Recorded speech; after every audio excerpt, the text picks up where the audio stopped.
दोस्तों नमस्कार। मैं आप लोग के सामने एक नया वीडियो लेके आया हूँ। सीबीएसई बोर्ड 2024 मैथ्स स्टैंडर्ड का क्वेश्चन नंबर 35। क्वेश्चन बोल रहा है कि a pole 6 metre high is fixed on the top of the tower.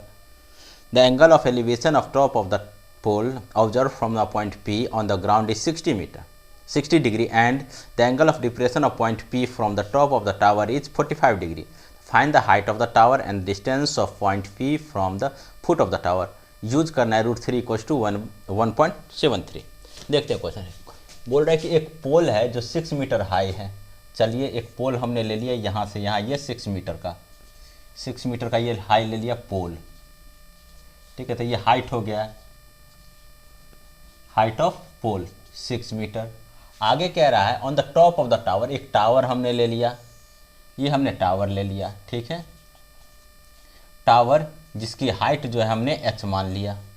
Okay, the angle of elevation of the top of the pole यहाँ से observe from the point P on the ground पे कोई point P है, हमने ये point ground पे P ले लिया और यहाँ से जो है ये देख रहा है ये कितना डिग्री है, वो 60 डिग्री है। ओके, और and the angle of depression of the point P from the top of the tower, tower का टॉप ये हो गया, तो यहाँ से कह रहा है डिप्रेशन, ये एंगल ऑफ डिप्रेशन जो बता रहा है ये 45 डिग्री। अगर ये 45 डिग्री है तो इसको हमने 45 डिग्री मान लिया।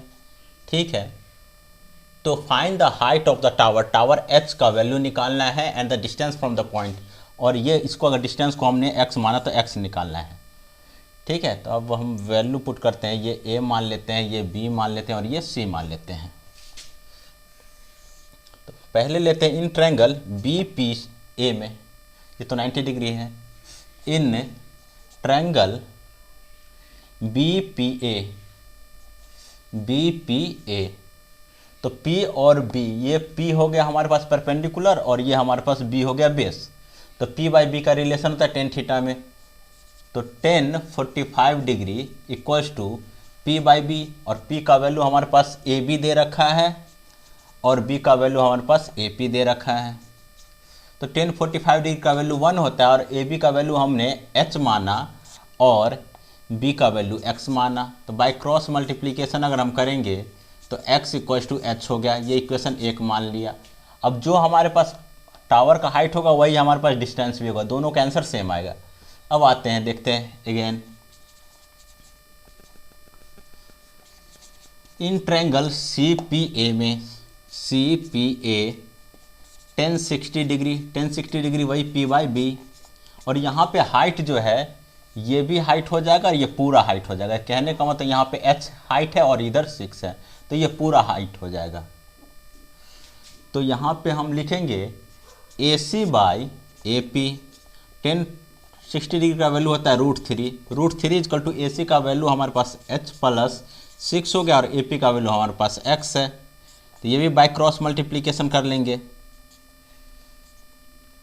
तो ये √3 × x, √3x हो गया इक्वल्स टू h + 6। अब ये वैल्यू अगर हम पुट करते हैं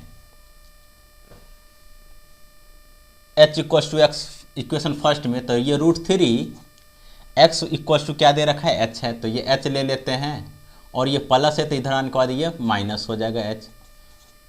अब दोनों में से ये फ्रॉम फर्स्ट हमने एक से ले लिया h = x।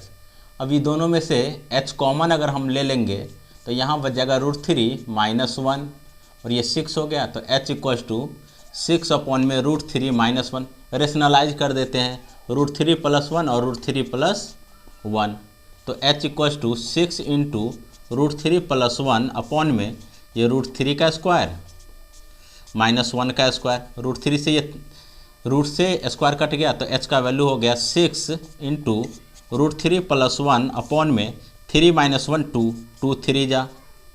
अब h = 3 × ये हो गया √3 का वैल्यू 1.73, यहाँ वैल्यू दे रखा है √3 का वैल्यू +1, तो h = 3 × 2.73। अब h = 3 3 जा 9, 3 7 जा 21 और 3 2 जा 6 और 2 8, ये मीटर हो गया। तो ये हमारे पास हाइट ऑफ टावर हो गया और हाइट ऑफ टावर जितना है हमारे पास 8.19 मीटर। तो यहाँ इक्वेशन फर्स्ट से h इक्वल्स टू एक्स, तो ये भी हमारे पास 8.19 मीटर हो गया आंसर। इसीलिए h equals to x equals to 8.19 metre answer. Okay, thank you.